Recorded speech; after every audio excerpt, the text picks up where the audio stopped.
Hello and Jai Hind all. You are watching Shri Brahmadev classes of excellent education. तो दोस्तों जय हिंद है सभी को। और आज हम पढ़ेंगे chapter number 1, chemical reactions and equation.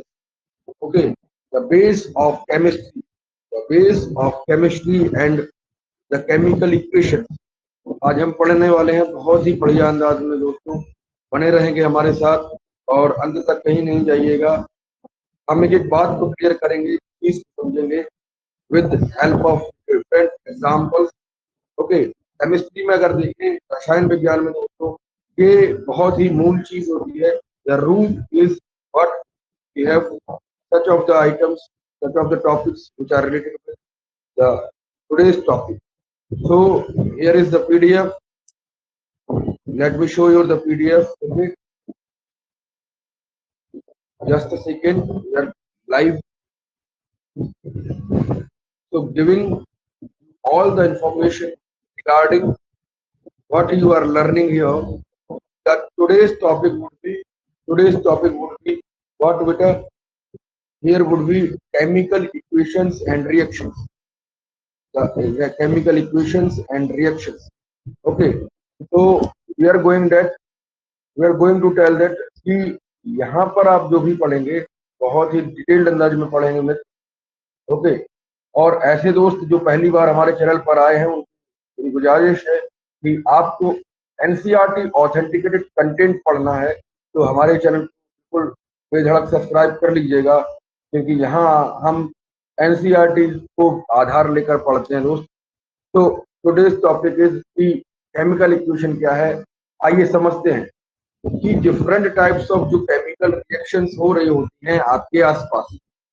ठीक है, आपके घर से लेकर किचन से लेकर जो भी चीजें हैं आपके एनवायरनमेंट में, आपके आसपास बहुत सारी ऐसी चीजें होती हैं डेली लाइफ में, अपनी रोजमर्रा की जिंदगी में दोस्तों, कि वहां पर आप देखते हो कि केमिकल रिएक्शंस हो रही होती हैं। चाहे बरसात के मौसम में आपके घर के बाहर कोई मेटेलिक ऑब्जेक्ट हो, वहां पर वो जंग खा रही हो। ठीक है, इसके अलावा किचन में रखा हुआ दूध दही बन जाता है, आपके भीतर जो आप खा रहे हैं डाइजेशन हो जा रहा है। ठीक है, और बहुत सारे ऐसे तमाम एग्जाम्पल्स दे सकते हैं। चाहे कोई भी खाना है, वो खाना कुक हो रहा है, कैसे कुक हो रहा है, कैसे डाइजेस्ट हो रहा है, हम सांस कैसे ले रहे हैं, जीता कैसे हैं, इन सभी बातों में हमारी केमिस्ट्री में छुपी हुई है। और केमिस्ट्री के साथ साथ छुपी है बहुत सारी रिएक्शंस। तो मैं विष्णु कुमार द्विवेदी आपको एक एक चीज से रूबरू करूंगा, जाइएगा नहीं। ओके, तो in all the situations we are considered that they are the base, they are the initial substances in which we are saying that कुछ ना कुछ चेंज हो रहा है। क्या देख रहे हो दोस्तों कि हमारे जो भी एग्जाम्पल्स हमने लिए हैं इनमें कुछ ना कुछ चीजें समय के साथ और रिएक्शंस होने के बाद चेंज हो रही हैं। जैसे दही बन जाता है दूध से, तो दूध का दही बनना एक केमिकल प्रोसेस है। इसको हम कह सकते हैं कि वो सोर हो जाता है, खट्टा हो जाता है। तो यहाँ पर भी आप ये देख सकते हो दोस्त कि केमिकल चेंजेस हो रहे होते हैं। और ये जितने भी एग्जाम्पल्स ये हैं इनमें कोई ना कोई चेंजेस जरूर होते हैं। और वो चेंजेस के पीछे जो रिएक्शंस हैं, आइए उनको समझते हैं। केमिकल चेंजेस में मैटर का चेंज होता है। हमने बहुत सारी चीजें पढ़ी कि मैटर क्या है। मैटर के लिए हमने बहुत सारी बातें सीखा था, है ना। मैटर क्या होता है दोस्तों? Matter is something which occupies space and have मास। तो मैटर जो भी चेंज हो रहा होता है आपके डिफरेंट टाइप्स ऑफ एनवायरनमेंट में, जो भी आप सराउंडिंग देख रहे हैं, you can also tell that chemical equation is the base of chemistry. तो वहाँ पे आप देखोगे हम सबसे पहले एक इक्वेशन लेते हैं, एक सिनेरियो लेते हैं डिपेंडिंग ऑन द एक्टिविटी 1.1, जहाँ पे दोस्त रिएक्शन करवा रहे हैं। The activity needs teachers assistant, कि आप अपने टीचर्स के पूरे कहीं ना कहीं असिस्टेंस में करिएगा। हमें क्या करना है? We are burning a magnesium ribbon. Okay, magnesium ribbon कर रहे हैं, बर्न कर रहे हैं। तो we have firstly to rub, we have firstly to rub this magnesium ribbon okay, आपको ये मैग्नीशियम रिबन जलाने से पहले क्या करना होगा भैया, इसको रगड़ना होगा, रब करना होगा, तब जलाएंगे। और जलाने पर एक व्हाइट फ्लेम निकलेगी दोस्त, समझिएगा, व्हाइट फ्लेम निकलेगी। और इसको हम पकड़ेंगे कैसे, इसको चिमटे के साथ, इसको टोंग होता है या केमिस्ट्री लैब में मिल जाएगा मित्र, इसको वहां से पकड़ेंगे एंड बर्निंग प्रोसेस करेंगे इसका। तो आप ये देखोगे तो मैग्नीशियम है दोस्त, ये वैगोरसली बर्न हो रहा है साथियों, मैग्नीशियम वैगोरसली बर्न होता है और बहुत व्हाइट फ्लेम देता है। ये दोस्त, ये एक फ्लेम देगा और आप देखोगे ये जल रहा है। और वहां पर में ये क्या करेगा, ये ऑक्साइड देगा, ठीक है, मैग्नीशियम ऑक्साइड देगा, जो पाउडर्ड मटेरियल आप देखोगे जो प्लेट में यहाँ पर इकट्ठा हो रहा है। Then this is called magnesium oxide. when we are burning the magnesium ribbon in the presence of oxygen, what would happen, तो ये मैग्नीशियम ऑक्साइड बना लेता है और ये पाउडर्ड मटेरियल हमारे पेट में क्या, हमारे पेट में ये दिखता है। क्लियर है, व्हाइटिश मटेरियल होता है।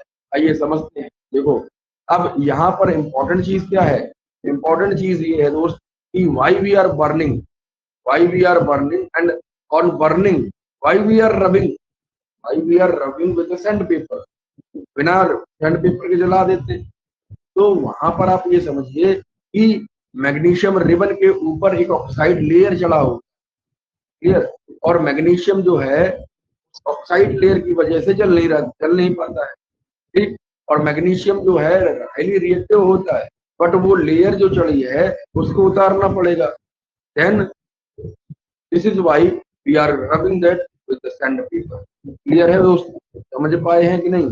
चलिए यहाँ पर सारी बातें क्लियर हो गई होंगी। नेक्स्ट हम आगे बढ़ेंगे और समझेंगे कुछ और चीजें। ये क्लियर हुआ कि नहीं। चलिए next, in the next slide we have कि you may also observe that magnesium ribbon burn with dazzling white flame, white powder देगा and this powder is magnesium oxide। Clear है, समझ पाए, सारी बातें मैंने क्लियर करी, वही बातें यहाँ पर लिखी हैं। आप एनसीईआरटी की बुक आपके पास होगी, आप पढ़ सकते हो। क्लियर है। एक्टिविटी 1.2 करेंगे, देखो ध्यान से, एक्टिविटी 1.2 करेंगे and in this activity we are burning up doing an activity about potassium iodide solution। Okay, potassium iodide solution को हमने यहाँ लिया है और वहां पर आप लेड नाइट्रेट सॉल्यूशन को भी इसके साथ मिक्स करा रहे हो। तो यहाँ पे आप क्या समझेंगे कि फॉर्मेशन ऑफ हाइड्रोजन गैस होगी। क्लियर है, ध्यान दीजिएगा, फॉर्मेशन ऑफ हाइड्रोजन गैस होगी। हाँ समझिए, यहाँ पर आप क्या करोगे, लेड नाइट्रेट जो है सॉल्यूशन टेस्ट ट्यूब में लेना है सबसे पहले। Clear, then potassium iodide solution लेना है। तो आप दोनों को मिक्स करोगे तो आप क्या समझोगे, क्या चीजें समझोगे। देखो यहाँ पर आप इन दोनों को मिक्स कराओगे तो कोई ना कोई केमिकल रिएक्शन होगी। चलिए आप समझ छोड़ दीजिए कि हमें क्या करना है, हमें कौन सा कंपाउंड मिलेगा उसके बारे में अभी विचार नहीं पढ़ाऊंगा ना अभी। तो वहां पे आप केवल ये समझिए, जब भी हम कोई दो कंपाउंड मिलाते हैं आपस में, जैसे यहाँ लेड नाइट्रेट लिखा है एंड पोटेशियम आयोडाइड सॉल्यूशन लिया है, तो हमें जब मिलाएंगे तो कुछ ना कुछ रिएक्शन होगी। ठीक है, ये बात अलग है कि कौन सी रिएक्शन होगी हम पढ़ेंगे। एक्टिविटी 1.3 करेंगे, ये टोटली लेबोरेटरी बेसिस है। आप क्या करो, ये क्वेश्चन ये जो है मैं कोशिश करूंगा दोस्तों कि ये जो है एक्टिविटीज शॉर्ट्स बना के मैं यहाँ पे डाल सकूं, but you are doing that. ये पहले पढ़ो तो आप, यहाँ एक्टिविटी 1.3 और दिया है। ठीक है, इन्होंने कहा कि जिन granules, granules are the powdered material, granules क्या होते हैं, छोटे छोटे दाने होते हैं। एंड कॉनिकल फ्लास्क में जब इसको डालोगे तब क्या होगा, कुछ और मिक्स करना होगा, अभी तो हुआ नहीं। जब तक 2 या 3 हम केमिकल्स मिला ना लें तब तक कोई रिएक्शन नहीं होगी, ये भी समझिएगा। जब तक हमारी कोई भी केमिकल रिएक्शन नहीं होगी मित्र।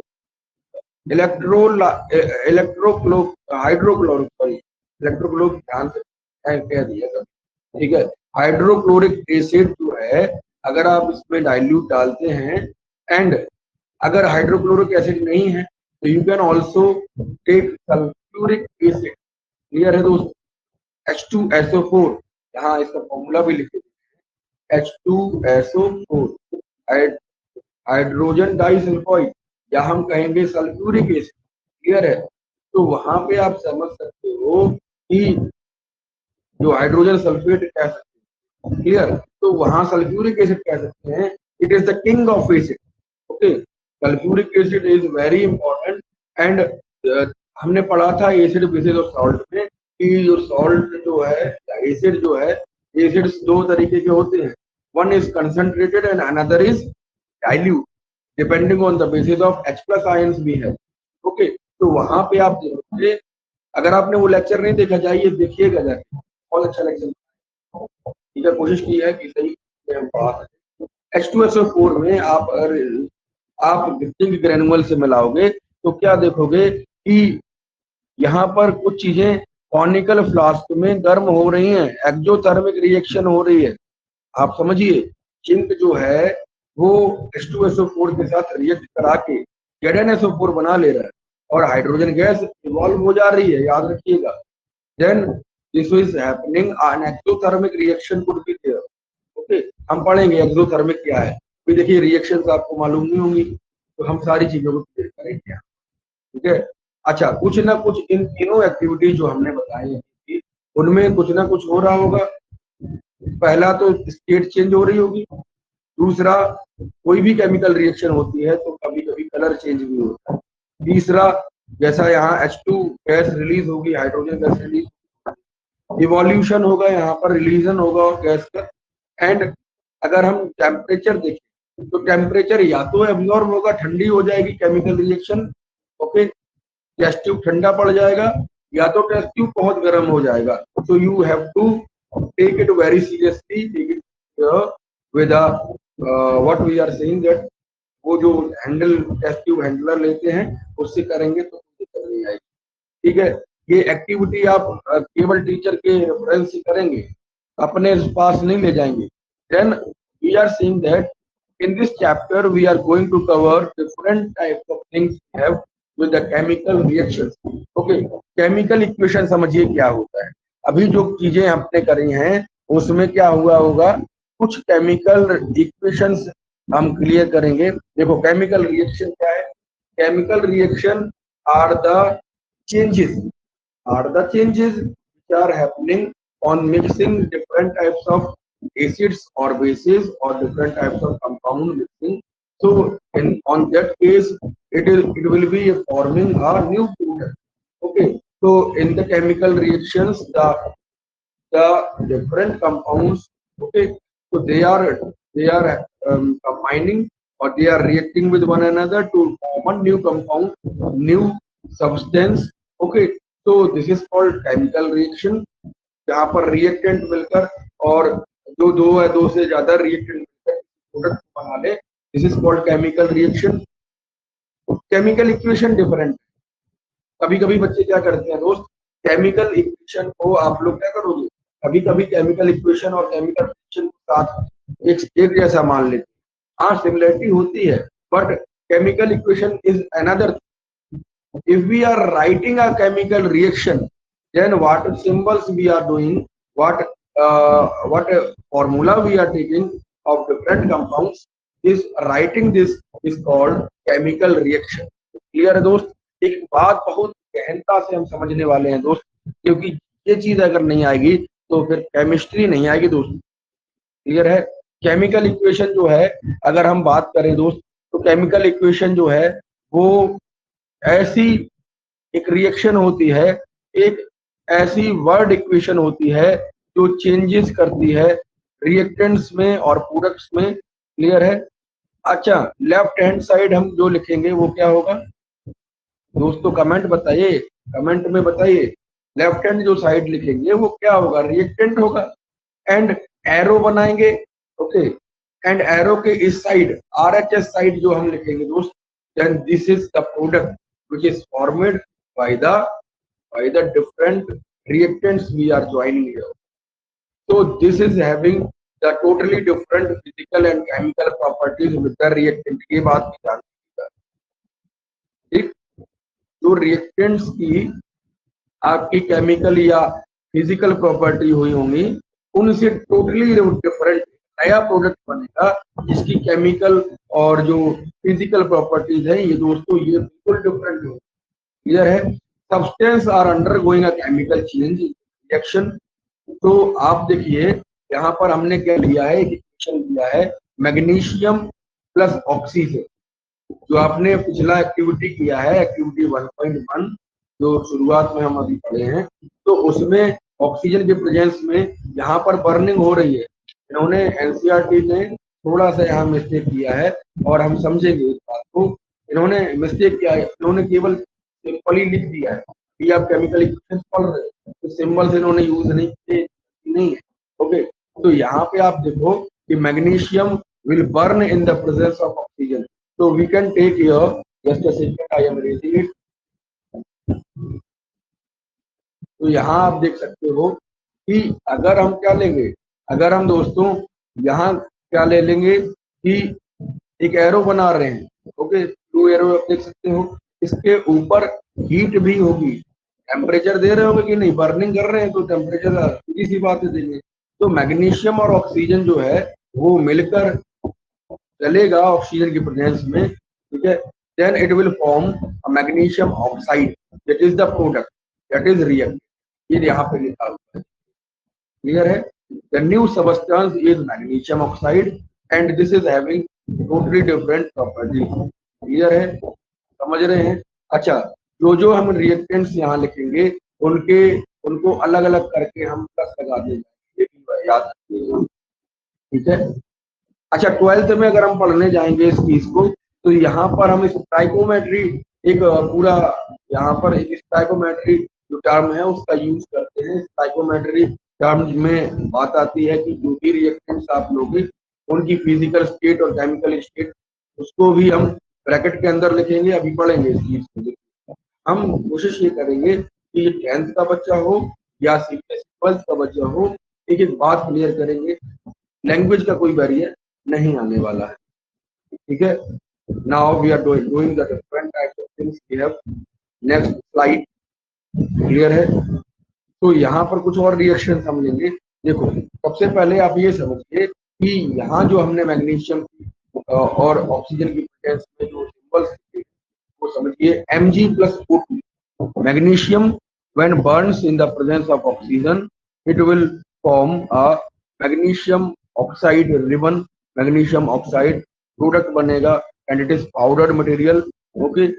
and what we are saying that writing a chemical reaction कैसे करते हैं, देखो केमिकल इक्वेशन को लिखने से पहले आपको ये बताना है कि जो भी आप ले रहे हो, जो भी आप केमिकल इक्वेशन कर रहे हैं, उनके सिंबल्स आपको जानने बहुत जरूरी है। इसके लिए आप क्या करिए कि एक पीरियोडिक टेबल आप अपने जहां पे भी पढ़ते हैं उस वहां पर चिपका लीजिए, तो आपको और आसानी होगी। क्लियर है दोस्त? एक बात क्लियर करेंगे, केमिकल इक्वेशंस जो है, केमिकल इक्वेशंस को लिखना सरल नहीं होता है।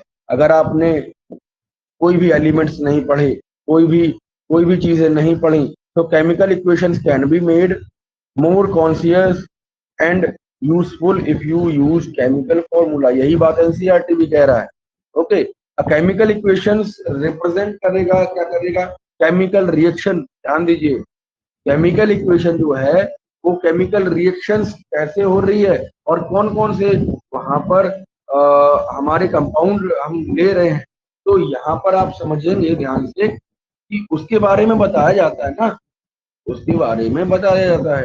जैसे हमने मैग्नीशियम ऑक्सीजन लिया तो हमने लिखा Mg सिंबल लिखा उसके, एंड O2 का सिंबल, ऑक्सीजन गैस का सिंबल लिखा, एंड प्रोडक्ट साइड जो बन रहा है वो MgO है, तो मैग्नीशियम ऑक्साइड का सिंबल दिख रहा है, ठीक है। Totally based on the symbol, clear है?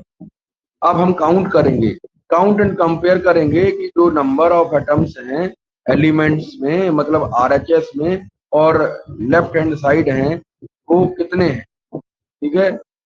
वो दोनों दोस्त बराबर होने चाहिए।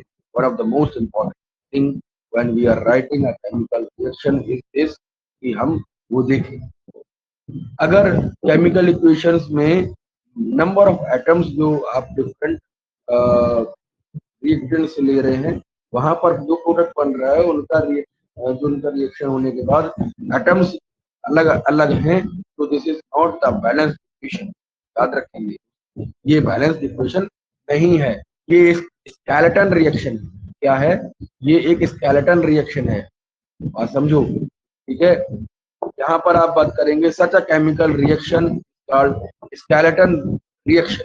ओके, ये एक अनबैलेंस केमिकल रिएक्शन, हमने एटम और एटम्स पे ध्यान नहीं दिया, हमने ऐसे ही लिख दिया, ठीक है। सिंबल्स हमें पता थे, हमने लिख दिया, बट हम एटम्स नहीं जान पाए, तो आपने केमिकल इक्वेशन लिखी है, you are trying good, but it is a skeleton reaction. कभी कभी होता है स्केलेटन रिएक्शन क्या होती है, आप यहाँ पे क्लियर। नाउ बात आती है कि गुरुजी हम ये कैसे सीखे, हम बैलेंसिंग तो जानते ही नहीं है, तो हम हैं तो आपको पता है कि केमिकल इक्वेशन को बैलेंस दोस्तों कैसे करना है। आइए समझते हैं केमिकल इक्वेशन को। सबसे पहले बैलेंस क्यों करना है? क्योंकि law of conservation of mass ये कहता है कि mass can neither be created nor be destroyed, it can only be converted from one form to another. So इस मास के इक्वेशन को, कंजर्वेशन रूल को, या हम कहें आइसोलेशन रूल को पूरा पढ़ना है, ठीक है। कंजर्वेशन होता है आप जो भी वहां पर रिएक्शन करा रहे हो, they can be conserved in nature, mass conserved है, तो वहां आप उस वाली प्रोसेस को नकार नहीं सकते दोस्त। This is the total mass of element present in the product reaction has to be equal. ये करना ही होगा, नहीं तो फिर केमिस्ट्री के रूल ब्रेक हो जाएंगे, ये भी समझिए, ठीक है। अगर दूसरे शब्दों में हम कहें दोस्त, तो आपको ये पता करना है कि केमिकल रिएक्शन में जो जो आप कंपाउंड ले रहे हो, उसमें हमें जो जो हमने रिएक्ट कराया है, वो उसके एटम्स कितने हैं, उसके एटम्स कितने हैं, बात समझ रहे हो, ठीक है। ऐसे मान लीजिए आपके भाई ने आपको 10 रुपए दिए जन्मदिन पर, तो आप भी तो उसको 10 रुपए दोगे, ये बराबर का सौदा होगा ना। ऐसे ही समझ लीजिए कि आप जो भी रिएक्टेंट्स ले रहे हैं, उसके एटम्स बराबर होने चाहिए, या प्रोडक्ट बनेगा। क्लियर? स्केलेटन रिएक्शन जो है उसको हम पहले लिखेंगे। सबसे पहली बात क्या होगी, बैलेंसिंग केमिकल इक्वेशन जो हम जानते हैं वो लिखेंगे, ठीक है। पहले हम उसके नाम लिख लेंगे। यहाँ पर इन्होंने एक रिएक्शन दिया है कि जिंक को सल्फेट से हमने रिएक्ट कराया है। जो एक्टिविटी 2 देखी थी, उसमें क्या था, ये एक्टिविटी 3 यहाँ पर आपने देखी थी, सुनो। एक्टिविटी 1.3 लिखा था, उसमें आप क्या करोगे, उसमें आप देखो जिंक के साथ अगर हम सल्फ्यूरिक एसिड मिलाते हैं, H2SO4 मिलाते हैं, देन व्हाट वुड हैपन दोस्तों? क्लियर है दोस्तों? व्हाट वुड हैपन बताइए। यहाँ पर आप देखोगे Zn, आप सिंबल्स लिखेंगे, ध्यान दीजिए, सिंबल्स लिखेंगे, और उन सिंबल्स से क्या मिलेगा, उन सिंबल से आगे की कहानी पता चलेगी। जिंक को हम Zn से डिनोट करते हैं, सल्फ्यूरिक एसिड का फॉर्मूला सभी को, बच्चे को पता है, H2SO4 होता है दोस्त। एंड उन दोनों को कंबाइन करके यहाँ पर होता क्या है, तो ZnSO4 बनेगा। ठीक, अभी अभी बताया था, ये जिंक बच्चों H2 को डिस्प्लेस कर देगा, हाइड्रोजन गैस को डिस्प्लेस कर देगा, because zinc is highly reactive. ठीक, हम पढ़ेंगे टाइप्स ऑफ रिएक्शन क्या क्या होती हैं, बहुत सारी बातें हम क्लियर करने वाले हैं, जाइएगा कहीं नहीं। अगर आपने इस वाले सेशन को मिस कर दिया तो फिर आप समझिए दोस्त, जाना नहीं है, ठीक है। जिंक प्लस H2SO4 को जब हम कंबाइन करेंगे तो ZnSO4 डिस्प्लेसमेंट बनेगा, और एक पॉपिंग साउंड क्रिएट करके H2 गैस इवॉल्व हो जाएगी। क्लियर है दोस्त? समझ पा रहे हैं? आइए इसके बैलेंसिंग करेंगे केमिकल इक्वेशन को, तो पता चलेगा। देखो यहाँ पर आपने क्या किया, जो जो एलिमेंट्स हैं उनको सबसे पहले लिख, ठीक है, जो जो यहाँ पर एलिमेंट्स हैं उनको लिख। Zn है, जिंक है, हमारे पास H2 है, मतलब हाइड्रोजन है, और उसके अलावा H2 नहीं कह सकते, H कह सकते, सिंबल्स ले रहे हैं, ओके, एलिमेंट्स ले रहे हैं, S ले रहे हैं, सल्फर है हमारे पास, O है, ऑक्सीजन है। तो यहाँ पर आप देखो रिएक्टेंट साइड में जो एटम्स हैं वो, आइए जिंक को समझेंगे, तो एक एटम यहाँ पर काम कर रहा है, H2 मतलब H के 2 एटम, ठीक है, एंड SO4 S का 1 है, O के 4 है। ये बातें क्लियर। नाउ ZnSO4 में यहाँ पर देखेंगे रिएक्टेंट साइड, प्रोडक्ट साइड देखेंगे, रिएक्टेंट साइड देख लिया, प्रोडक्ट साइड देख, Zn का एक है, ठीक, बराबर है दोनों, कोई समस्या नहीं है। एस का देखो 1 है, एस का 1 वहां पर भी था, कोई समस्या नहीं है। एच का कितना है, एच का है 2, ठीक। इसके अलावा ओ का कितना है, 4 है, ओ का कितना है, 4 है। तो ये जो है ये रिएक्शंस आपको बताती हैं कि एटम जो है वो LHS साइड मतलब रिएक्टेंट साइड कितना है और RHS कितना है, वो आप इस तरीके से लिख सकते हो, ये आपको लगता है क्लियर है, समझ पाए। अब हम बात करेंगे कि कोई ऐसी केमिकल रिएक्शन दीजिए सर जिसमें हम बैलेंस कर सकें, आइए समझते हैं। As the number of atoms are equal on both sides, this is the balance equation। आप देखो दोनों स्केलेटन रिएक्शन और इसके इसमें डिफरेंस क्या है। जो स्केलेटन रिएक्शन यहाँ पर समझिए, स्केलेटन रिएक्शन क्या थी, लेट मी शो यू कि हमने जो बैलेंसिंग इक्वेशन पढ़ी ZnSO4 ये वाली, इसके अलावा हम बात करें अगर कि MgO2, यहाँ पर आप बात करिए कि MgO2 जो है ये Mg प्लस O2 दोनों मिक्स करके क्या बना रहा है, MgO। तो यहाँ पर ऑक्सीजन 2 है, बट यहाँ केमिकल रिएक्शन क्या है, यहाँ पर आप प्रोडक्ट बना रहे हो वो कैसा है, वो तो कैसा बोलो, वो तो यहाँ पर ऑक्सीजन तो एक ही है, मैग्नीशियम बराबर है, बट मैग्नीशियम के साथ साथ हमारा ऑक्सीजन भी तो होना चाहिए, ये एक स्केलेटन रिएक्शन है। तो डिफरेंस समझ आए दोस्तों, बैलेंसिंग में, बैलेंस केमिकल इक्वेशन में और हमारा केमिकल जो राइटिंग केमिकल इक्वेशन है अनबैलेंस और बैलेंस है, ठीक।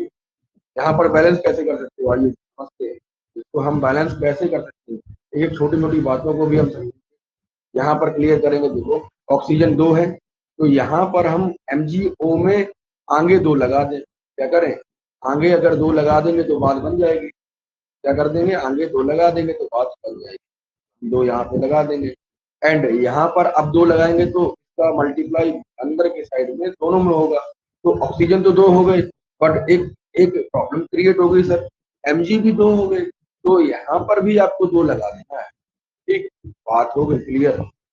2 Mg, यहाँ पर भी आप प्रोडक्ट साइड में देख पा रहे हो 2 Mg है, यहाँ पर भी 2 Mg है, और ऑक्सीजन दो एटम यहाँ पे हैं, वो एटम यहाँ मल्टीप्लाई अंदर जाएगा तो मल्टीप्लाई होगा और 2 एटम ऑक्सीजन के लिए हो जाएंगे, then it would be a balance. Clear कर पाए ये बात, ठीक है, बैलेंसिंग करना सीख गए, और थोड़ा सा एग्जाम्पल और समझने का प्रयास करेंगे। आइए moving to the next slide and we are going to discuss other reactions and the balancing of chemical. हमारे पास एक केमिकल इक्वेशन है, यहाँ पर आप देखो Fe प्लस H2SO4 आयरन है, तो पानी में मिला रहे हैं, तो पानी में मिलाने पर हमने पढ़ा था कोरोजन होता है तो क्या होता है, उसका ऑक्साइड फॉर्म बनता है, ठीक है, कोरोजन मतलब रस्ट वगैरह होगी तो क्या बनेगा, Fe3O4, Fe3O4 मतलब थर्ड ऑक्साइड ऑफ फेरस बनेगा।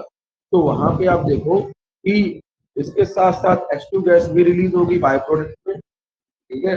अच्छा एक बात रह गई, देखो क्या होता है दोस्त कि जब हम केमिकल रिएक्शन से केमिकल तो पहला प्रोडक्ट मेन प्रोडक्ट होता है, ठीक है, पहला प्रोडक्ट तो मेन प्रोडक्ट होता है, और उसके साथ साथ प्रोडक्ट साइड में जो अदर प्रोडक्ट्स बनेंगे उनको बाय प्रोडक्ट कहेंगे। ये छोटी सी बात मैं आपको बताना चाहूंगा, ठीक है, अभी इसको क्लियर कर लेंगे।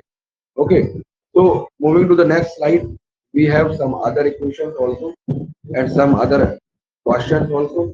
यहाँ पर इसी इक्वेशन को लेंगे, स्टेप 1 में आप सबसे पहले लिखोगे इसके केमिकल सिंबल्स, बॉक्स में बंद कर लेंगे, ठीक है, एंड Fe जो है मतलब आयरन जो है दोस्त, ये H2O के साथ मतलब पानी के साथ मिलेगा तो Fe3O4 बना लेगा, सबसे पहले लिखना है, ठीक, पहला स्टेप यही है, क्लियर है।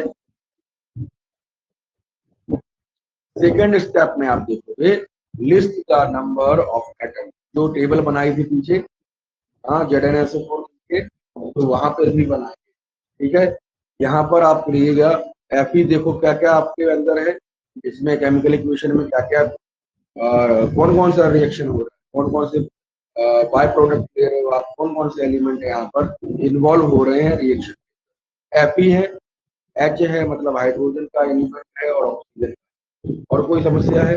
कोई भी दिक्कत नहीं है सर, बस इतना ही सा बता दीजिए, हो जाएगा। बताऊंगा सर। देखिए वहां पर Fe जो है, इसका रिएक्टेंट साइड LHS देखेंगे, फिर RHS। तो LHS में Fe के साइड 1 है, ठीक। H2 क्या है, H क्या है, यहाँ पर आप देखो H2O है, तो रिएक्टेंट साइड 2 हाइड्रोजन है, ठीक। ऑक्सीजन कितना है, 1 है। समझ रहे हैं? नाउ कहानी आप समझेंगे किसकी, प्रोडक्ट की। तो प्रोडक्ट में आप देखो Fe के 3 मॉलिक्यूल्स यहाँ पर है, ठीक है, 3 एटम्स है। एटम्स है दोस्तों, मॉलिक्यूल अलग थिंग हो जाती है। ठीक है, H क्या है, हाइड्रोजन क्या है, हाइड्रोजन 2 है, हाइड्रोजन बराबर है। यहाँ पर ये कहानी क्लियर है, ठीक। यहाँ पर ऑक्सीजन को देखेंगे, तो ऑक्सीजन अब कितना हो गया, ऑक्सीजन ऑक्साइड बना लिया ना फेरस ने, तो भैया ऑक्सीजन कितना हो गया, 4 हो गया। ठीक है, 4 हो गया ना मित्र। एंड यहाँ पर बात बिगड़ गई। देखो आयरन जो है उसके एलिमेंट में बैलेंस करनी, और ऑक्सीजन जो है उसके बैलेंस करनी होगी, एंड हाइड्रोजन में कुछ छेड़छाड़ नहीं करनी। तो आइए समझते हैं थर्ड स्टेप में कि हम इसको करेंगे कैसे। ठीक, टू ऑफन बैलेंसिंग इक्वेशन को बैलेंस करने के लिए, अनबैलेंस इक्वेशन को बैलेंस करने के लिए हमें नंबर ऑफ जो एटम्स कम रह गए हैं उनको कहीं ना कहीं मल्टीप्लाई करके रिएक्टेंट और प्रोडक्ट बोथ साइड हम क्या करेंगे, इसको बैलेंस करने का प्रयास करेंगे। आइए समझते हैं। ध्यान दीजिए कि Fe3O4 में जो चीजें हैं, और यहाँ पर हमारा जो ऑक्सीजन के लिए हम एटम बैलेंस करेंगे, ठीक। तो इनिशियल स्टेप क्या रहेगा बताओ। रिएक्टेंट साइड ऑक्सीजन जो है वो H2O के साथ है, प्रोडक्ट में यहाँ पर ऑक्सीजन हमारे Fe3O4 के साथ है। तो यहाँ पर है कितना कितना, देखो 1 रिएक्टेंट के साथ ऑक्सीजन है, ठीक। अब यहाँ पर ऑक्सीजन कितना है, 4 है। तोड़ तोड़ के इन्होंने बता दिया है। अगर इसको और अच्छे से पढ़ना चाहें और स्पीड में पढ़ना चाहें तो कर सकते हैं। तो हमने पिछले एग्जाम्पल में आपको बताया। अब ऑक्सीजन के लिए 1 है यहाँ पे, और यहाँ पे 4 है। तो क्या करें भैया, 4 यहाँ पे गुणा कर देंगे, दैट मीन्स मल्टीप्लाई करेंगे, and we are balancing the oxygen element. Now to balance the oxygen in this reaction we are multiplying by 4। तो यहाँ पे आप क्या करोगे, Fe प्लस 4 H2O, H2O के कंपाउंड में आप उसका मल्टीप्लाई करोगे। तो यहाँ पर और कुछ नहीं करना, प्रोडक्ट साइड में O4 है, बस बैलेंस हो गई। अभी क्या है, अभी कम बैलेंस, अभी आधी ही तो बैलेंस हुई, चाहिएगा नहीं। अभी और करेंगे ना दोस्त। यहाँ पे देखिए, अब हमारे साथ जो पेरस, वो भी तो खेल खेल रहा था, उसको भी देखेंगे, उसको भी निपटाएंगे। तो यहाँ पे आप देखो कि जो आयरन है वो इनिशियली कैसा है, इनिशियली इसके रिएक्टेंट के side 8 atom, and product side 2 atom. तो यहाँ पे आप देखो बैलेंस कैसे करेंगे, यहाँ पर 2 है, यहाँ पर 8 है। तो अब 2 के साइड कम है, तो यहाँ पर भी गुणा करना पड़ेगा ना 4 का, तभी तो बराबर वहां कहानी बनेगी। 8 इधर हो जाएंगे and 8। Okay, now you can understand how we are balancing the chemical equation। Fe को बॉक्स में लिखते हैं, ठीक। H2 को हमने कर ही लिया है, H2 को हमने कर ही लिया है, H2 के साथ O को भी कर लिया है। एंड यहाँ पर आप क्या करो, यहाँ पर आप Fe को क्लियर करेंगे नेक्स्ट स्लाइड में। यहाँ पर आप समझने का प्रयास करेंगे। एंड यहाँ पर आप देखो तो Fe है वो क्या है, Fe के लिए रिएक्टेंट साइड 1 है। हाँ, Fe के लिए रिएक्टेंट साइड 1 है। बॉक्स के अंदर देखना, बाहर नहीं देखना है, ठीक। एंड यहाँ पर प्रोडक्ट के लिए कितना है, 3 है बॉक्स के अंदर, ठीक। तो यहाँ पर 3 है, यहाँ पर 1 है, तो हम 3 का मल्टीप्लाई इसमें कर देंगे। And now we have full balance chemical reaction. इसको पार्शियली को जो आपने देखा था पहले पार्ट में और दूसरे पार्ट में आपने देखा, इन दोनों को क्या करेंगे दोस्त, इन दोनों को मल्टीप्लाई कर दें, यानी कि साथ साथ लिख देंगे, मल्टीप्लाई नहीं करेंगे, ठीक है। तो स्टेप 5 में, फाइनल स्टेप में हम अपना बैलेंस केमिकल इक्वेशन लिख 3Fe plus 4H2O, okay, it will give out मतलब एरो लगा देंगे, ठीक, Fe3O4 that is ferrous oxide plus 4H2, okay, it will evolve, arrow लगा देंगे यहाँ पर ऊपर की साइड, इवॉल्व का एरो होता है। तो these are the initial steps, these are the balancing steps to balance. Clear हुआ ये बात? बहुत हमने आराम से ये चीज पढ़ी है क्योंकि आगे का मैटर है बहुत बड़ा। क्लियर है? Now we can also balance different types of chemical equation. अब आती है बात जो स्टाइकोमेट्री वाली होती है, इसमें हमने बात करी थी फिजिकल स्टेट्स कैसे हैं, जो भी आप रिएक्टेंट्स या प्रोडक्ट्स बना रहे हो फिजिकल स्टेट्स भी लिखनी है, वो सब हम लिखेंगे नोटेशन से।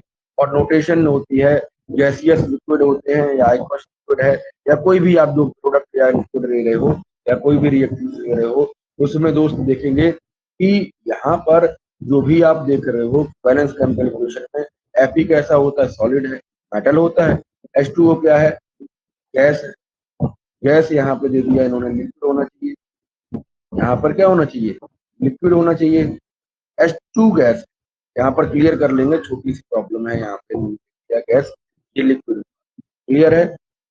समझ पा रहे हो? H2 गैस भी हो सकता है बट ऑन हाई टेम्परेचर।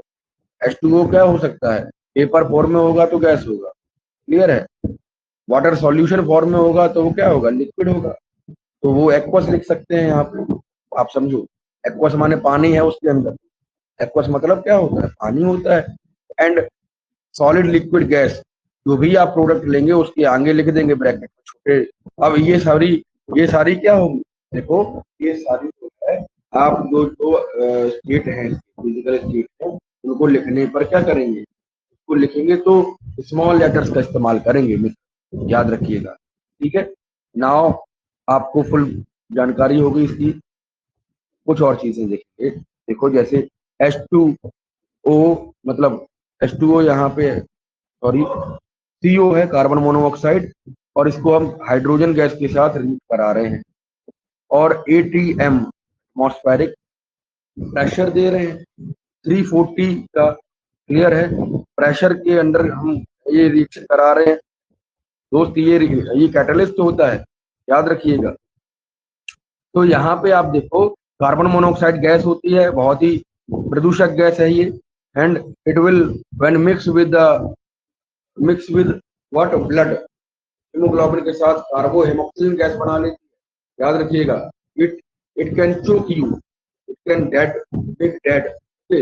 आप देखो अगर कुएं में आप फंस जाइए तो आपके हीमोग्लोबिन में, ब्लड की जो हीमोग्लोबिन होता है उसके साथ ये कार्बन मोनोऑक्साइड जो जो दम घोंटू गैस कहते हैं, इसको आप कार्बोहेमोक्सिलिन बना लेता है। और दोस्तों ये बाहर गैस, ठीक है, वाहनों से निकलने वाले धुएं से गैस पाई जाती है। क्लियर है दोस्तों? समझ रहे हो? इंडस्ट्री में कचरा जलता है, उसमें हम कह सकते हैं इंडस्ट्रियल वेस्ट जो होते हैं उसके अंदर केमिकल चल रहे होते हैं, उसमें भी कार्बन मोनोऑक्साइड गैस रिलीज होती है, ठीक है। ये कुछ एडिशनल पॉइंट है जो आप लिख सकते हो। ये क्वेश्चन पूछा जाता है कि कार्बन मोनोऑक्साइड कहाँ से रिलीज होती है, बताओ। तो साथ साथ जो NDA या CDS या किसी कंपटीशन के लिए तैयारी कर रहे हैं वो भी इस लेक्चर को देख सकते हैं। नाउ अगर हम बात करें दोस्त कि CH3, इसके प्रोडक्ट साइड क्या बनेगा, ये समझते हैं। Product side CH3OH that is a liquid state बनेगा, ठीक। नेक्स्ट क्वेश्चन देखेंगे, नेक्स्ट इक्वेशन देखेंगे, CO2 carbon dioxide aqua solution होगा इसका, ठीक। एंड H2O पानी जो है वो लिक्विड में होगा, इसका 12 एटम यहाँ पे देखा है इन्होंने। अब यहाँ पर ये है क्या, ये जो आप फोटोसिंथेसिस करते हो उसी की रिएक्शन है।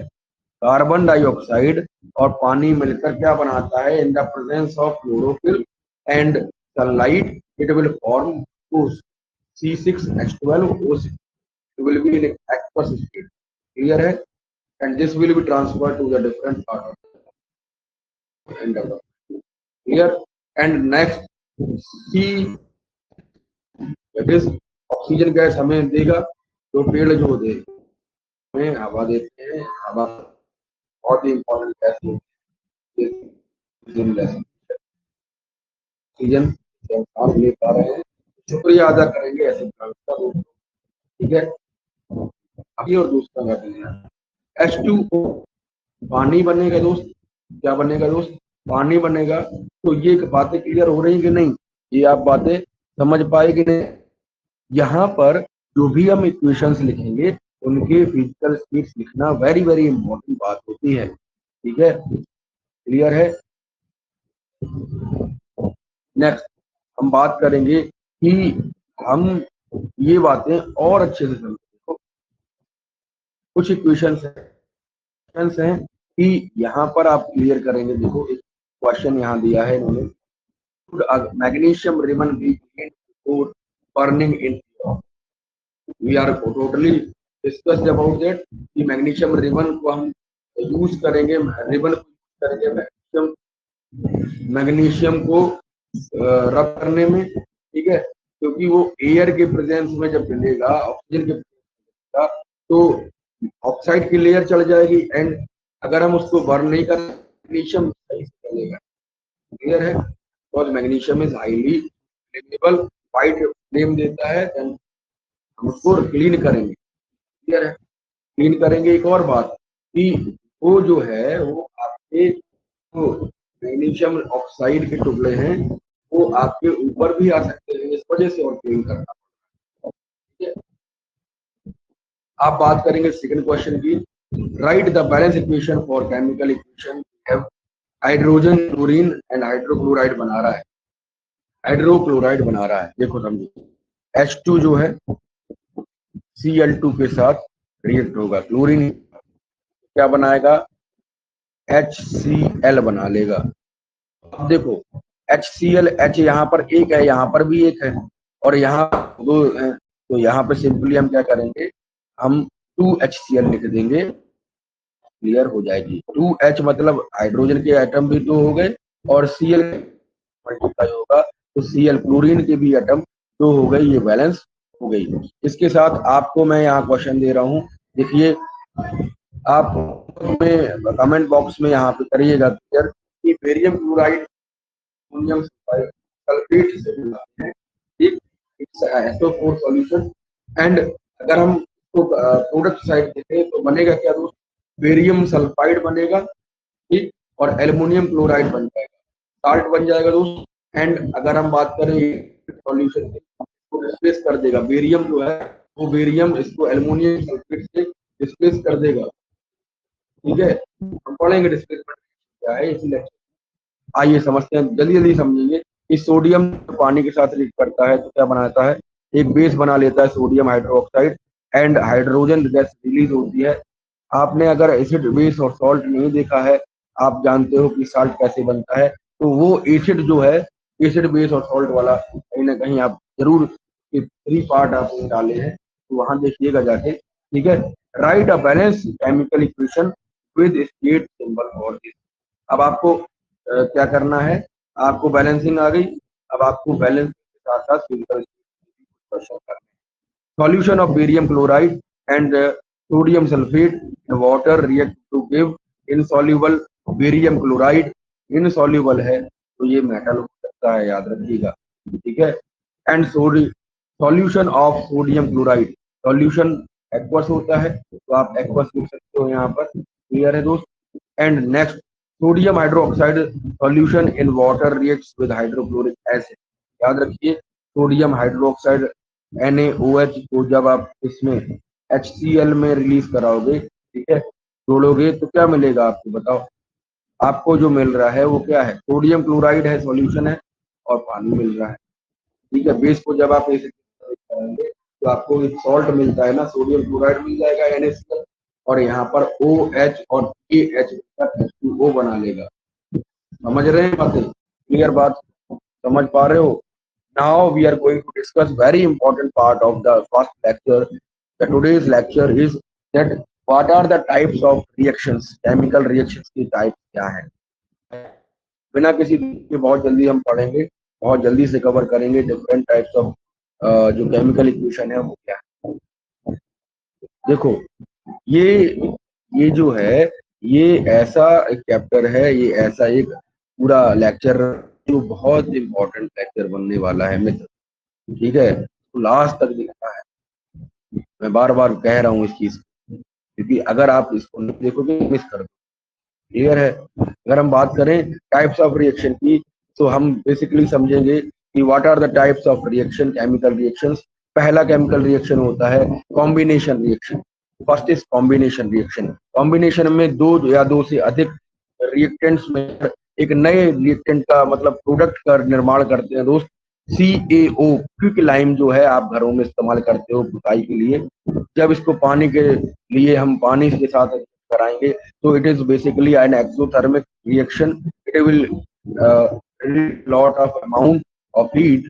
तो यहाँ पर आप देखोगे इसको बहुत ही सावधानी से करिएगा। आप सकते हो मेरे यहाँ एक बार पुताई हो गई थी, तो नांद में डाल दिए और पानी डाल दिया, तो टेम्परेचर ज्यादा होने के बाद वो खोला और खोलने के बाद नांद फट गई। नांद is the container of what earth, earthen चीज, यहाँ पर मिट्टी का जो होता है उसको पका लेते हैं, वो ब्लास्ट हो गया।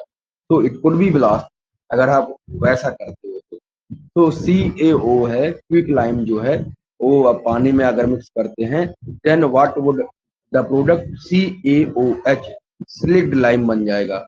और इस स्लिक्ड लाइम को के साथ हीट भी रिलीज होगी। क्लियर है दोस्त। In this reaction we are combining the water and the product would be calcium hydroxide। ये चीजें नहीं हम समझेंगे, ये आप पढ़ो घर पे जाके, ठीक है। ये आप क्लियर करेंगे, कोई भी समस्या आएगी तो हम क्लियर करेंगे के बाद कमेंट बॉक्स में आप लिखिएगा। It is a combination reaction. आप देखो यहाँ पर हमने क्या किया, दोनों जो पिग लाइम है और पानी है, इन दोनों से एक नया प्रोडक्ट बना लिया। ये कंबाइन होकर एक प्रोडक्ट बना रहा है, so that's why it is a combination reaction. ठीक है, आप समझ पाए इस चीज को।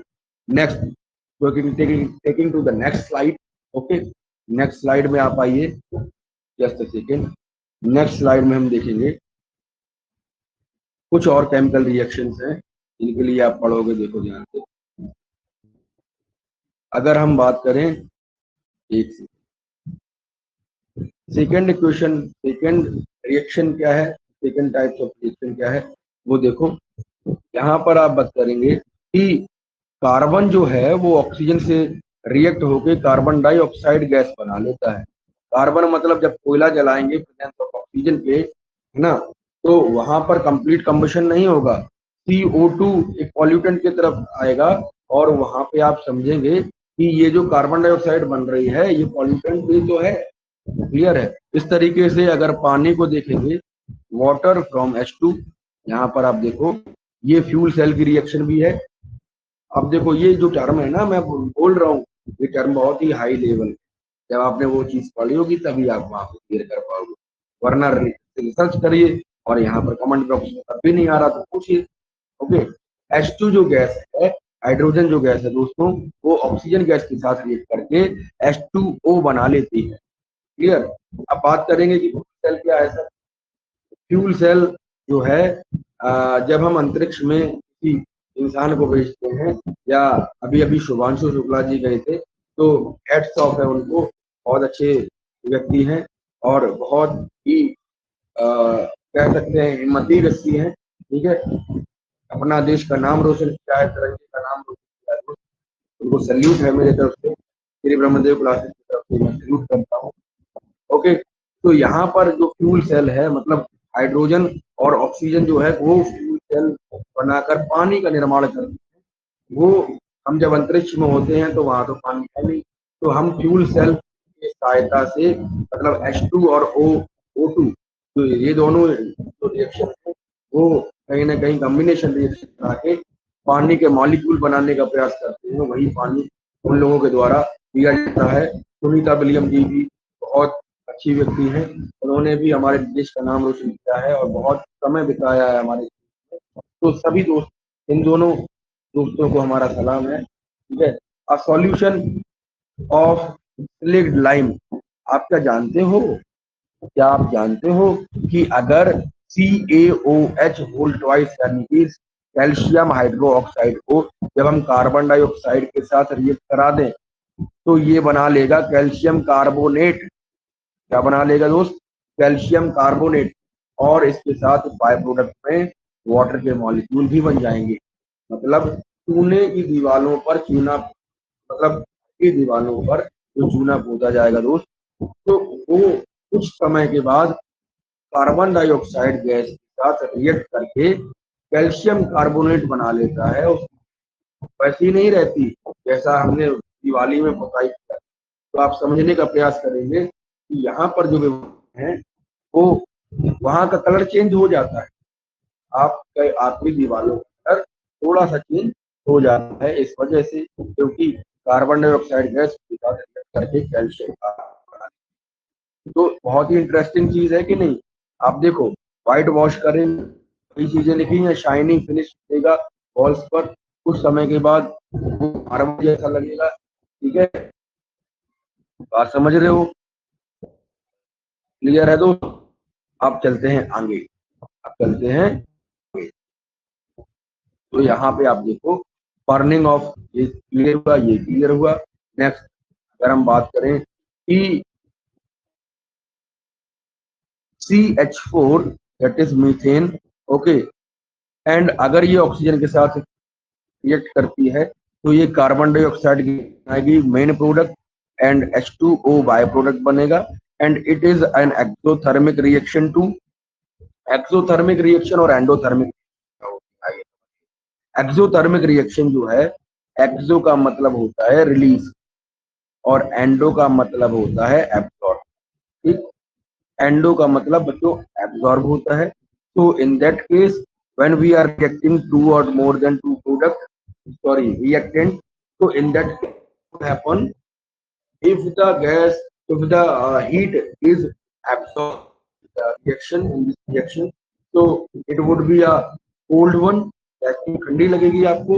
so this is the endothermic reaction in which the reactions in which the heat is absorbed. So exothermic reactions are those reactions, on the second scenario exothermic reactions are those reactions in which what happens, in which the gas is evolved, the gas is released and it will form the heat। okay, ये heat release कर रही। तो यहाँ पे आप समझ पाए, do you think that rest an exothermic reaction? Yes, it is exothermic. So we are staying alive because of these reaction. Reaction बहुत ही इंपॉर्टेंट है आपके पूरे जीवन काल में। जब तक आप बच्चा जन्म लेता है और जब तक वो मरता है तब तक रेस्पिरेशन करता है। तो जो केमिकल रिएक्शन है वही तो करा रही है। विज्ञान का बहुत अहम रोल है हमारी जिंदगी में, याद रखिएगा, केमिस्ट्री का बहुत ही अहम रोल है दोस्तों। अच्छा, फॉर एग्जाम्पल आप देखो, डाइजेशन जब होता है हमारी, खाया है हमने, जैसे राइस खाए, पोटैटो खाया, ब्रेड खाया, जो भी खाया, ठीक है, वो कार्बोनेट है, कार्बोहाइड्रेट है दोस्तों। Will break down and form a glucose compound. And glucose compound क्या ऑक्सीजन के साथ रिएक्ट होके क्या बना लेगा, बोलो, CO2 बना लेगा, H2O बना लेगा और ये एनर्जी देगा। ये क्या है, ये सेलुलर रेस्पिरेशन है। याद रखेंगे बायोलॉजी का थोड़ा सा कि जो है वो रेस्पिरेशन है। एंड रेस्पिरेशन में क्या होता है, सेलुलर रेस्पिरेशन में जब ग्लूकोज किसी ऑक्सीजन के मॉलिक्यूल के साथ रिएक्ट करके, जो हम सांस में ऑक्सीजन ले रहे होते हैं उसके साथ रिएक्ट करके क्या बना लेता है, कार्बन डाइऑक्साइड गैस रिलीज हो जाती है हमारे एक्सहेलिंग में एंड पानी के मॉलिक्यूल बनते हैं। वो पानी हमारे डिफरेंट टाइप्स ऑफ मसल्स को, डिफरेंट टाइप्स ऑफ बोन को या हमारे पूरी बॉडी को एक्टिव रखने के में मदद करता है दोस्तों। एंड कभी कभी वो रिलीज हो जाता है यूरिन से। ठीक है, यूरिन से यूरिया बनकर निकल जाता है। ये एक अलग इंटरेस्टिंग वे है। तो यहाँ पे आप समझिए कि जो एनर्जी है ना, ये एनर्जी सेल्स में डिस्ट्रीब्यूट हो जाती है। ठीक है, ATP और ADP मॉलिक्यूल्स में यहाँ पर स्टोर हो जाती है। That is the biological term we are going to discuss here. यहाँ पे आ गया तो मैंने बता दिया। Now the decomposition of vegetable matter into compost is also a exothermic reaction. जो जो यहाँ पर सड़ी गली वस्तु डिकम्पोज हो जाती हैं, आप समझो ध्यान से। क्लियर है दोस्त, बातें समझ पा रहे हो? नेक्स्ट अगर हम बात करें कि इसके आगे का प्रोसेस क्या है, in this reaction we are observing that some of the simpler products can decompose, यहाँ पर डिकम्पोजिशन रिएक्शन हो रही है। क्लियर, अगर बात करें कि जो फेरस सल्फेट क्रिस्टल है, मान लीजिए यहाँ पर आपने क्या लिया, FeSO कर लिया, इसमें हाइड्रोजन मॉलिक्यूल्स हैं, ठीक है, it will lose water when heated. तो यहाँ पर आप क्या करोगे, फेरस ऑक्साइड देखोगे बन जाएगा, हीट, एक हीट जनरेट होगी। तो यहाँ पर एक और बात बनेगी, SO2 और SO3, सल्फर ट्राइऑक्साइड और सल्फर डाइऑक्साइड दोनों बनेंगे। ठीक है, बात क्लियर है कि नहीं? अगर बात करें डिकम्पोजिशन रिएक्शन होती है, उसमें समझो क्या होगा, CaCO3 calcium carbonate that is lime stone को जब हम हीट करेंगे in the presence of heat, it will break down in CaO और CO2 यहाँ पर बाय प्रोडक्ट में निकल जाएगा। डिकम्पोजिशन रिएक्शन अभी हमने क्या पढ़ा, कंपोजिशन रिएक्शन पढ़ा। कंपोजिशन में क्या था कि दो रिएक्टेंट दोस्तों मिलकर एक नया रिएक्टेंट बना लेते, सिंगल रिएक्टेंट बना लेते थे, ठीक है, वो अलग बात है, बाय प्रोडक्ट गैस भी आ जाती थी। बट यहाँ पर आप देखो कि एक कॉम्प्लेक्स कंपाउंड, जैसे यहाँ पर लाइमस्टोन लिया है, it will when heated it will decompose to get to simpler compound that is CaO carbon quick lime carbon oxide sorry calcium, okay, and now we are saying that CO2 carbon di. तो यहाँ पे आपने क्या लिखा है देखो, छोटी सी बात जो भूल रहे थे वो भी, कि फिजिकल स्टेट भी लिखते हैं, बार बार ध्यान दिला रहा हूँ मैं, फिर ना कहिएगा ध्यान नहीं दिलाया। चलिए नेक्स्ट करेंगे, क्लियर करेंगे। फिगर में आप कर रहे हो लेड नाइट्रेट को, यहाँ पर नाइट्रोजन डाइऑक्साइड से हमने जब क्या किया है, बर्न किया है, तो यहाँ पर एक गैस रिलीज हुई है, ठीक है, ये एक्सोथर्मिक रिएक्शन है। हमने बॉइलिंग बॉइलिंग ट्यूब किया है, यहाँ पर उल्टे से पकड़े हैं, टोंग से पकड़े हैं, तो ये एक एक्सोथर्मिक रिएक्शन है। आप करोगे 2 ग्राम के लेड नाइट्रेट लोगे, बॉइलिंग ट्यूब डालेंगे, ये 10th के स्टैंडर्ड के न्यूमेरिकल्स है, यहाँ पर आप केमिस्ट्री में एक्सपेरिमेंट कर सकते हो। नाउ यहाँ पर आप देखोगे कि ये ज्वालाएं उत्पन्न कर रहा है, फ्यूम उत्पन्न कर रहा है, जैसे वहां पर फ्लेम उत्पन्न हुआ था, यहाँ पर फ्यूम से उत्पन्न हो रहे हैं। तो आप क्या करो, आप इसको जहां पर जला रहे हो, आप अपने साइड इसका डायरेक्शन नहीं रखें, आप दूसरे साइड रखें। These are the precautions when we are doing the experiment. तो नेक्स्ट में आप देखो, नेक्स्ट स्लाइड में कि क्लियर करेंगे बात, यहाँ पर Pb2PbNO3 का होल ट्वाइस लेड नाइट्रेट है ये, जो यहाँ पर हीटिंग करने पर क्या हुआ, PbO बन गया, लेड ऑक्साइड बन गया। Lead is the pollutant which is what which is released in the automobiles when diesel or petrochemicals burn, okay, so these can be pollutants to air pollution, air pollution करते हैं ना दोस्त ये, तो ये भी बात है, ठीक है। अच्छा, बायो प्रोडक्ट में क्या बन रहा है, यहाँ पे ये भी ध्यान दीजिए, NO2 नाइट्रोजन डाइऑक्साइड बन रहा है और ऑक्सीजन बन रहा है। क्लियर है दोस्त, समझ पाए इस चीज को?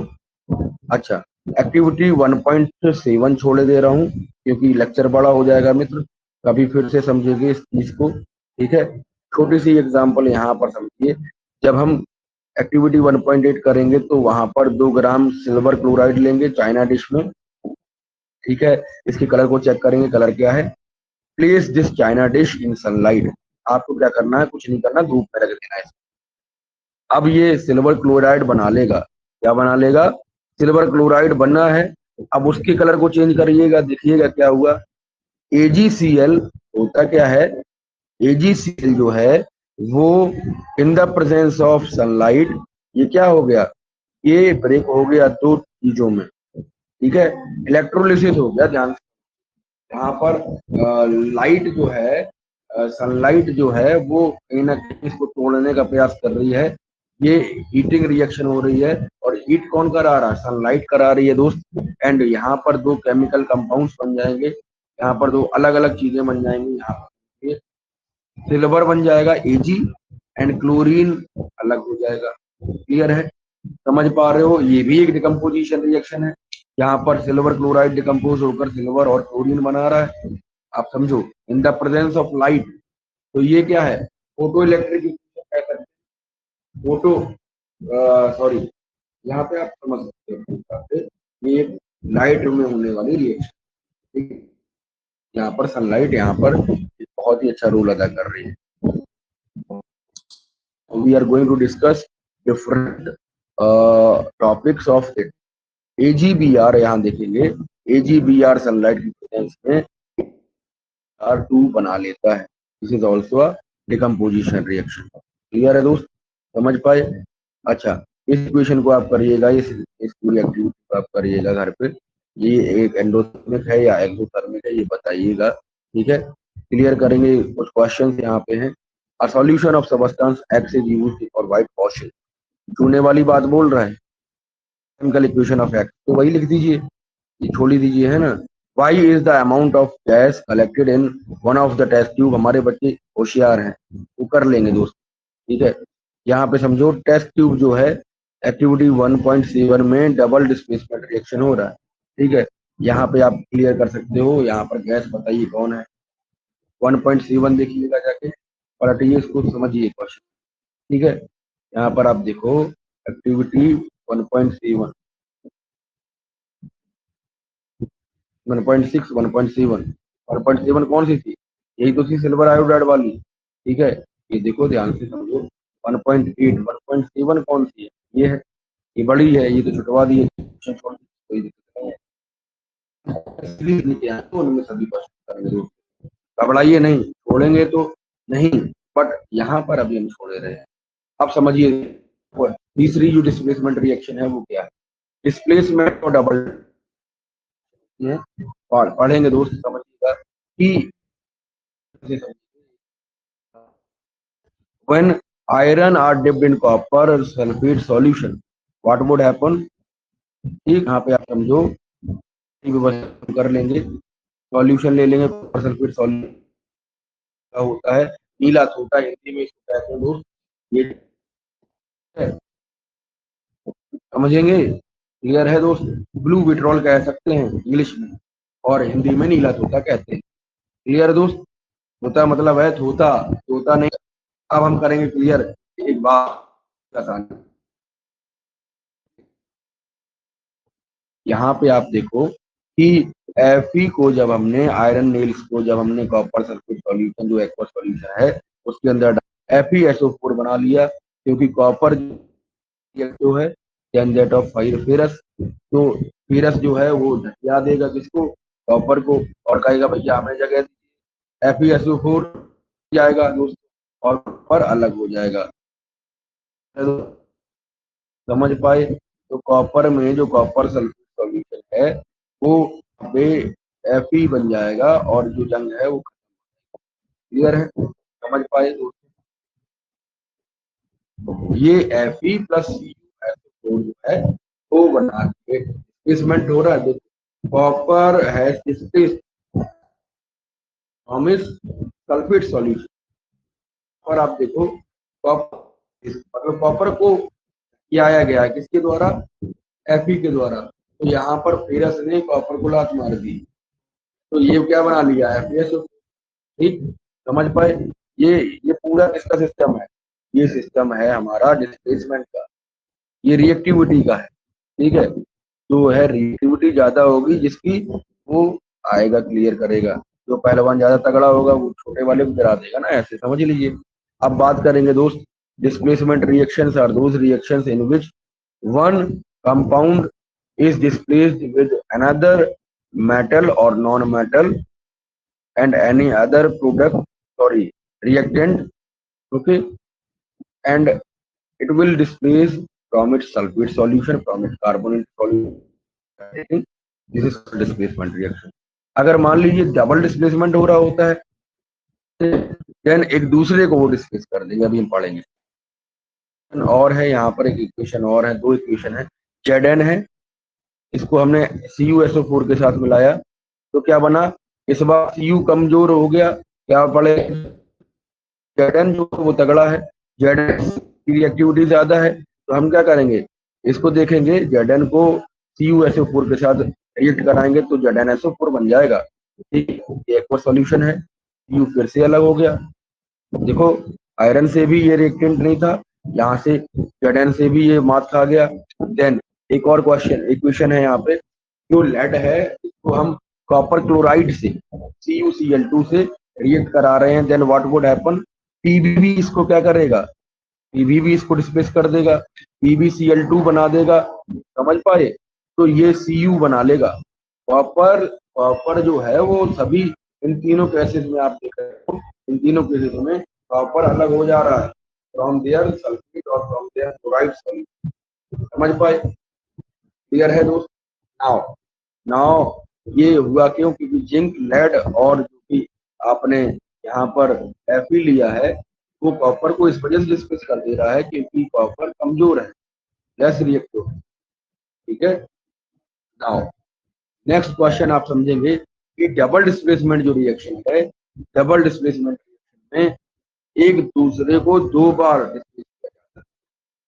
सोडियम सल्फाइड है, एक एग्जांपल लेते हैं, सोडियम सल्फेट है, ठीक, Na2SO। मैं इसके रिएक्शंस क्यों बोल रहा हूँ, इसके कंपाउंड क्यों बोल रहा हूँ, कि आपको ये फॉर्मूले याद है, ठीक है, और कोई दूसरा कारण नहीं। BaCl2 बेरियम क्लोराइड रिएक्ट करेगा तो BaSO4 बना लेगा, याद रखिएगा, BaSO4, यहाँ पर बराबर की कुश्ती हो गई, तो दोनों एक दूसरे के कंपाउंड को डिस्प्लेस, तो BaSO4 बना लेगा, तो बेरियम सल्फाइड बन गया दोस्त, ये सॉलिड फॉर्म में होता है। एंड ये कंपाउंड बनाएगा जो होगा साल्ट, NaCl, सोडियम क्लोराइड। तो यहाँ पर आप देखो कि Ba ने Na के सल्फेट रिप्लेस कर दिया, एंड Na ने जो बेरियम क्लोराइड बना उससे इसको रिप्लेस कर दिया, दोनों बराबर के पहलवान है भाई, और दोनों ने एक दूसरे को पहचान, we are saying that is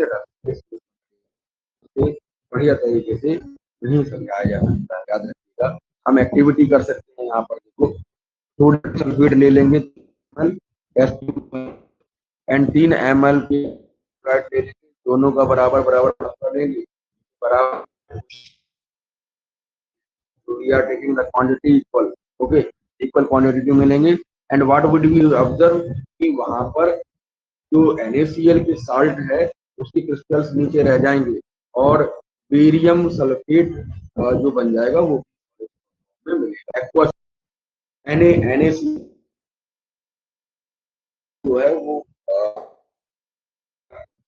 पानी के साथ कुछ ना कुछ, ठीक है, समझ रहे हो, और BaSO4 का यहाँ पर ऑर्गेनिक मटेरियल मिल सकता है।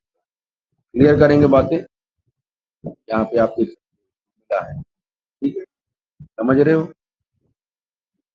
नाउ कि यहाँ पर आप देखिए ऑक्सीडेशन और रिडक्शन क्या होता है, ऑक्सीडेशन और ऑक्सीजन को कंबाइन कर लेते हैं और ऑक्सीजन रिड्यूस हो जाता है। ऑक्सीजन में दोबारा से बता देता हूँ, ऑक्सीजन ऑक्सीडेशन और रिडक्शन दो रिएक्शन, ऑक्सीडेशन रिएक्शन में कोई भी कंपाउंड ऑक्सीजन को इन्वॉल्व कर लेता है, अपने साथ जोड़ लेता है, वो गेन कर, and in the reduction process oxygen oxygen कम हो जाता है या ऑक्सीजन हट जाता है। आइए समझते हैं क्या होता है, ठीक है, समझो। यहाँ पर हम क्या कर रहे हैं, oxidation of copper two copper oxide, यहाँ पे समझिए, जो ऑक्सीडेशन है उसको पहले समझिए। कॉपर है वो ऑक्सीजन के साथ रिएक्ट करके कंबाइन कर ले रहा है ऑक्सीजन को इन the presence of heat, CuO यानी कि कॉपर ऑक्साइड बना ले रहा है, ठीक है। This can be reversible reaction, यहाँ पर आप देखो CuO मतलब कॉपर ऑक्साइड H2 के साथ फिर रिएक्ट करके कॉपर और हाइड्रोजन, जो इसका ऑक्सीजन और हाइड्रोजन दोनों का कंपाउंड बना देगा, ठीक है, आप समझो इस चीज। ब्लैकिश कोट वो रिवर्सिबल, ये बात अलग है, ठीक है। तो डबल डिस्प्लेसमेंट रिएक्शन समझे, ऑक्सीडेशन ऑक्सीडेशन में यहाँ पर क्या हो रहा है, पर ऑक्सीडेशन में आप ऑक्सीजन यू जो है कोई भी कंपाउंड है वो गेन कर लेगा। क्लियर है दोस्त? During this reaction you are seeing that copper oxide is losing oxidation. तो यहाँ पर आप देखो सेकंड वाली इक्वेशन जो थी जिसके अंदर हमने हाइड्रोजन के साथ इसको रिएक्ट कराया है, देन व्हाट वुड हैपन, देखो ये बोरिंग नहीं लगना चाहिए, ठीक है, इसको कहीं ना कहीं रॉन्ग प्रोसेस समझाना ही पड़ेगा। मेरा मेरा ये उद्देश्य नहीं है कि आपको लंबी जरूरी है, ठीक है? इस वजह से मैं लेता रहा हूँ क्लास और थोड़ा सा बात समझो, ठीक है? यहाँ पे समझ पाए? अब चलिए देखिए, hydrogen gas, hydrogen is gaining oxygen and being oxidised. Okay, hydrogen is gaining, hydrogen is gaining oxygen and oxidised. Okay, अब कॉपर ऑक्साइड जो है, कॉपर ऑक्साइड जो है वो रिड्यूस हो जा रहा है, ऑक्सीजन अलग अलग हो जा रहा है, ठीक। कॉपर ऑक्साइड यहाँ पर रिड्यूस हो जा रहा है, तो दोनों आपने समझा, रिडक्शन भी समझा और ऑक्सीडेशन भी समझा।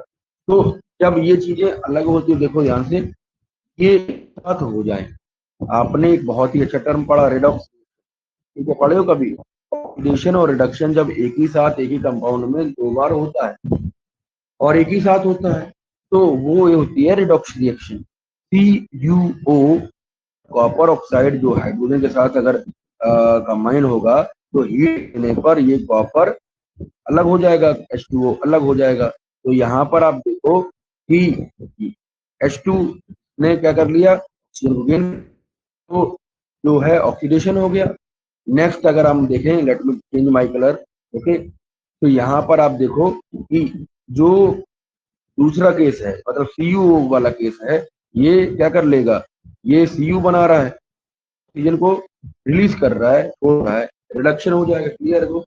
कुछ और टेनो है, कार्बन के साथ रिलीज होके, कार्बन के साथ मतलब ये क्या बनाएगा दोस्त, कार्बन मोनोऑक्साइड रिलीज कर लेगा एंड लेड एंड जिंक बन जाएगा। तो यहाँ पर रिडक्शन गैस हो गई, रिडक्शन रिएक्शन हो गई एंड MnO2 मैग्नीशियम ऑक्साइड जो है, ठीक है, मैंगनीज ऑक्साइड जो है वो HCl से साथ रिलीज होके MnCl2 बना लेगा, मैंगनीज क्लोराइड बना लेगा एंड यहाँ पे आप देखो क्या बनेगा, पानी बनेगा और क्लोरीन गैस। क्लियर है दोस्त? समझ रहे हो? तो यहाँ पर ये क्या हो गया, ये हो गया आपका, ये क्या हो गया, ये ऑक्सीडेशन रिएक्शन हो गया। क्लियर है? क्योंकि H2 जो HCl है वो रिलीज कर रहा है, ठीक। अब बात करेंगे कि बहुत सारी बातें जो आपने पढ़ी उसको समझने का प्रयास करेंगे। सबसे पहले क्या है डिस्प्लेसमेंट रिएक्शन, सबसे पहले हमने पढ़ा क्या है डिस्प्लेसमेंट रिएक्शन, फिर हमने पढ़ा डबल डिस्प्लेसमेंट रिएक्शन, फिर हमने रिडॉक्स रिएक्शन, फिर हमने एक और चीज पढ़ी oxidation reduction, reduction reaction. Clear? इसके अलावा रिएक्शन पढ़ा, ठीक है। इसके अलावा एक और बात पढ़ी एक्सोथर्मिक रिएक्शन, और इसके अलावा एक और बात पढ़ी कि एंडोथर्मिक रिएक्शन क्या होती हैं।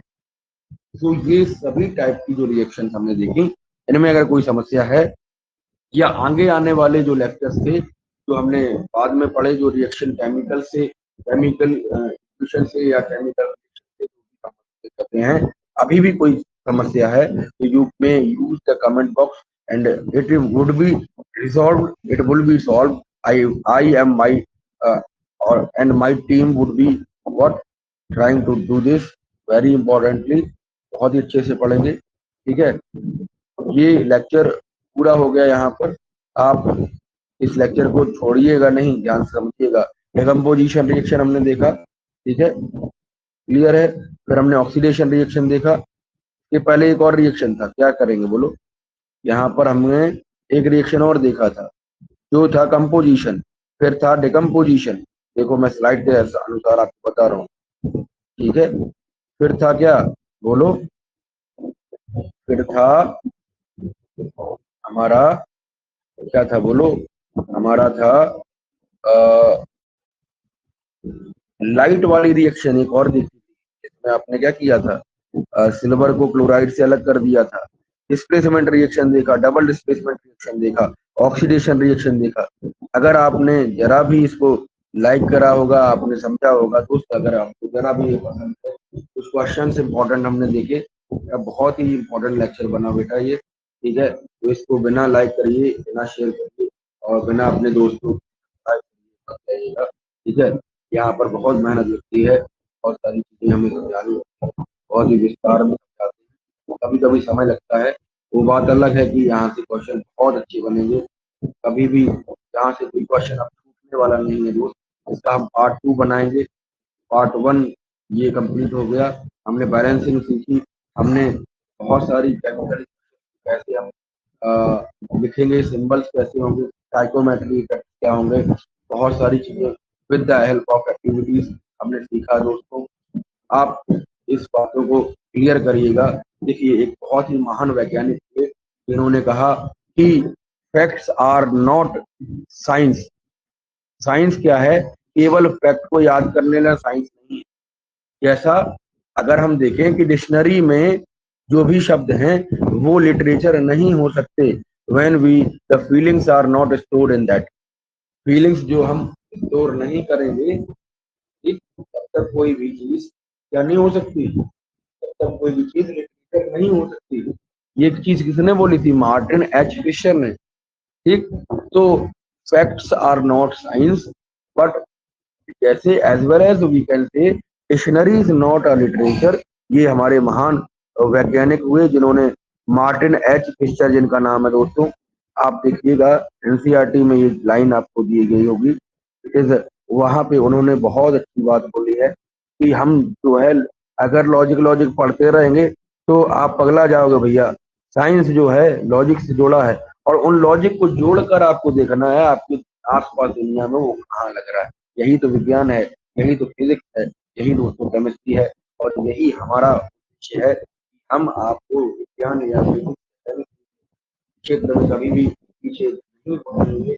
श्री ब्रह्मदेव क्लासेज और आपको ये वादा करते हैं, जब तक हमारे पास सामर्थ्य है, ठीक है, वजन वगैरह किया है, तब तक हम आपको करेंगे। और इस लेक्चर के अलावा कुछ और लेक्चर आपको देखिएगा, जो भी दोस्त यहाँ पर नए हैं सब्सक्राइब करिएगा, और एंड फिर मिलेंगे। तब तक आप अपना विशेष ध्यान रखिए, पढ़ते रहिए। टेक केयर, बाय बाय, जय हिंद।